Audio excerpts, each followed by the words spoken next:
नमस्ते साथीहरू, यो बिहानको 10 बजेको छ। यो टाइम चाहिँ म जर्जियामा छु। तो राजधानी तिप्लेसीमा छु। यहाँको दृश्यहरू देख्न सक्नुहुन्छ। एकदम चिसो मौसम छ। नेपाल जस्तै डाँडा काँडा हरियाली हरियाली त अहिलेको रुखपातहरू त जम्मै सुकेर गइरहेछ होइन। अहिले चिसोको कारणले रुखहरू चाहिँ एकदम रुखपातमा चाहिँ अब नयाँ पलाउन चाहिँ बाँकी नै छ। जस्तै राम्रो चिसो ठाउँ। अदरबाइजनबाट जर्जियाको यात्रा के कस्तो हो त्यो बारेमा नै इन्फर्मेसन त दिने नै छु होइन। अब सबै भिडियोहरू एकैचोटि अपलोड गर्न टाइमले भएको छैन। Tourist visa, working visa, visa सम्बन्धी पनि जानकारी दिने कोसिस गरेको छु। के कस्तो हुन्छ लाइक कमेन्ट सेयर सब्सक्राइब गरेर नै साथ दिनु होला। आजको लागि चाहिँ अब हामी मार्केटतर्फ घुम्न जाँदैछौँ। चिसो छ, ज्याकेटले पनि काम गर्न सकेन। मेन त भाषाको प्रब्लम है, धेरैभन्दा धेरै चाहिँ भाषाकै प्रब्लम छ।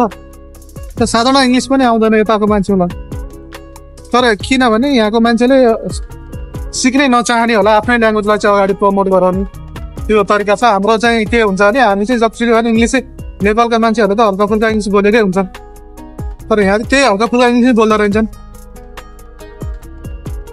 आफ्नै देशको भाषालाई चाहिँ अगाडि बढाउनु हुँदो रहेछ। त्यो पनि एउटा राम्रो पक्ष पनि हो, एक त नराम्रो पक्ष नै हो। जस्तो हामीहरू आउँदाखेरि चाहिँ अलिक गाह्रो पर्ने। उनको फुल लिनुहुन्छ कस्तो के हुन्छ यहाँ चाहिँ हरेक कुरा सेलिब्रेटहरूमा चाहिँ सेलिब्रेसन जुनैसुकै जेसुकै साधारण एउटा केही हुँदा पनि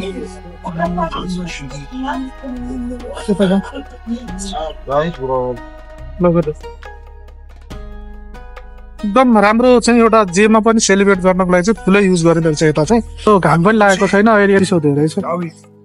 जर्जिया पनि क्यारी फर मार्केट पनि रहेछ।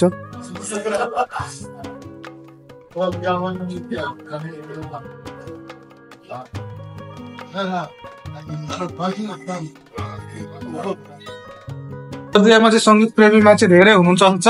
बाटोमा यस्तो अन्डरग्राउन्डहरूमा चाहिँ पियानो राखेको रहेछ, बजाउन सक्नुहुन्छ। जर्जिया आउनु भने चाहिँ यहाँ आएर चाहिँ पियानो बजाउनु होला।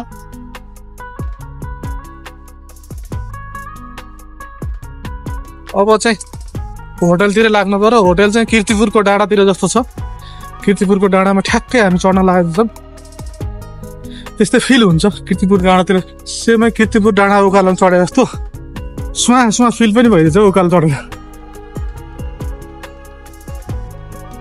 हल्का हल्का पानी परिरहेको छ।